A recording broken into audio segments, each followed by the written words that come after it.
రెడీగా బ్రేకింగ్ చూస్తున్నాము. విజయవాడలో తీవ్ర సంచలనం సృష్టించిన సాయికృష్ణ లాకర్ డెత్ కేసులో కీలక పరిణామాలు చోటు చేసుకుంటున్నాయి.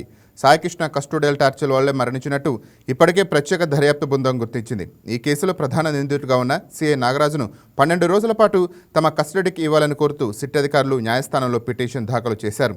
ప్రస్తుతం జరుగుతున్న సిట్ దర్యాప్తుకు సిఐ నాగరాజుకు పూర్తిగా సహకరించడం లేదని, అందువల్ల ఈ కస్టడీ పిటిషన్పై కోర్టు నేడు విచారణ జరిపి నిర్ణయం ప్రకటించే అవకాశం ఉంది.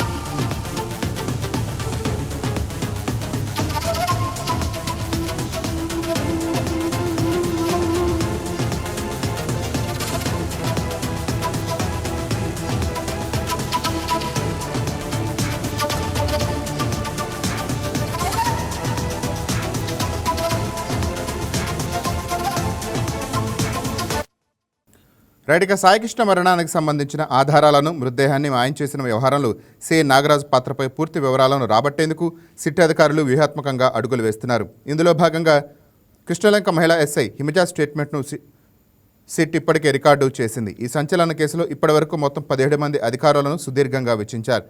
సిఐ నాగరాజును కస్టడీలోకి తీసుకుని విచారిస్తే ఈ ఘాతుకానికి పాల్పడిన మరికొందరు మంది పేర్లు కూడా వెలుగులోకి వచ్చే అవకాశం ఉందని సిట్ భావిస్తోంది.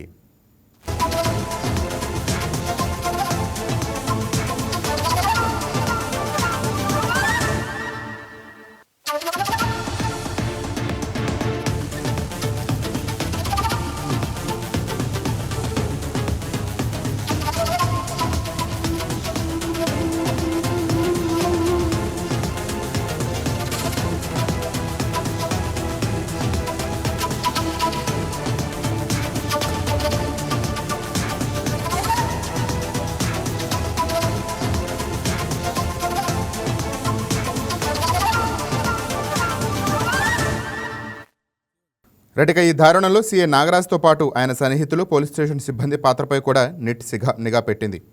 ముఖ్యంగా సాయికృష్ణ లాకప్ డెత్ వ్యవహారంలో సిఐ నాగరాజ్కు అత్యంత సమీప బంధువు ఒకరిపైన బలమైన ఆరోపణలు వస్తున్నాయి. సదరు బంధువునకు ఈ కేసుతో ఉన్న లింకులు, మృతదేహం మాయం చేయడంలో అతని ప్రమేయంపై సిట్ ప్రస్తుతం లోతుగా విచారణ చేస్తోంది. సిఐ కస్టడీ లభిస్తే ఈ కేసులోని మిస్టరీ పూర్తిగా విడిపోయే అవకాశం ఉంది. రైట్, దీనికి సంబంధించిన మరింత సమాచారం మా కరస్పాండెంట్ బిందు ఫోన్ ద్వారా అందిస్తారు. రైట్ బిందు, చెప్పండి. సిఐ నాగరాజుని కస్టోడియల్ రిమాండ్కి అడిగినట్టు తెలుస్తోంది, దానిపైన అప్డేట్స్ ఏంటి?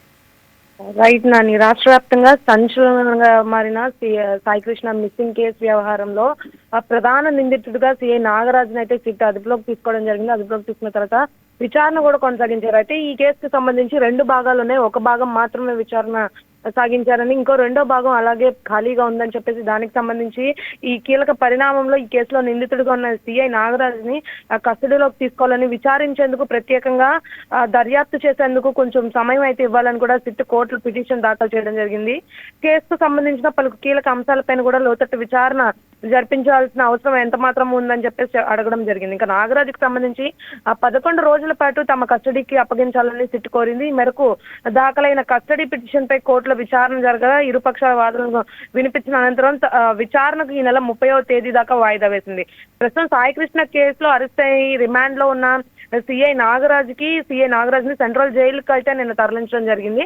అయితే ముఖ్యంగా ఈ కేసుకి సంబంధించి ఒక భాగం మాత్రమే విచారణ జరిగింది. 2వ భాగం ఏంటంటే అసలు సాయికృష్ణ మిస్ అయిన తర్వాత సాయికృష్ణ ఒకవేళ చనిపోయాడని ఆరోపణలు వినిపిస్తున్నాయి. చనిపోతే సాయికృష్ణ మృతదేహం ఎక్కడుంది, అసలు మృతదేహం ఉంటే ఏ శ్మశాన వాటికలో దహనం చేశారన్న దానిపైన లోతట్టు దర్యాప్తు చేయాలి. ఎందుకంటే మార్కాపురం నుండి సాయికృష్ణను తీసుకొచ్చిన తర్వాత కృష్ణలంక ఒక ప్రైవేట్ ట్రావెల్స్ ద్వారా కృష్ణలంక పిఎస్ కి తీసుకొచ్చారని, కృష్ణలంక పిఎస్ లోనే లాకప్ లో 3rd డిగ్రీ ఇవ్వడం వల్ల అక్కడికక్కడే మృతి చెందాడని, అక్కడ మృతి చెందిన డెడ్ బాడీని పక్కనే ఉన్న కృష్ణలంక స్వర్గపూరికి తీసుకువెళ్ళకోకుండా కృష్ణలంక ఏదైతే బస్ స్టాండ్ ఉందో విజయవాడ బస్ స్టాండ్ కి ఒక అనాథ శవంలా తీసుకెళ్లి అక్కడ నుండి కృష్ణలంక స్వర్గపూరికి తీసుకువెళ్లేవారని కూడా ఆరోపణలు వినిపిస్తున్నాయి. అయితే ఈ ఆరోపణల ప్రకారం సిట్ దర్యాప్తు చేసింది. సిట్ దర్యాప్తులో కృష్ణలంక శ్మశాన వాటికి వెళ్ళి కూడా అధికారులు పూర్తిగా తనిఖీలు చేశారు. తనిఖీలు చేసిన నేపథ్యంలో మే 28, 29 తేదీల్లో దాదాపు 4 అనాథ శవాలను అయితే దహనం చేశారని, ఆ 4 అనాథ శవాల్లో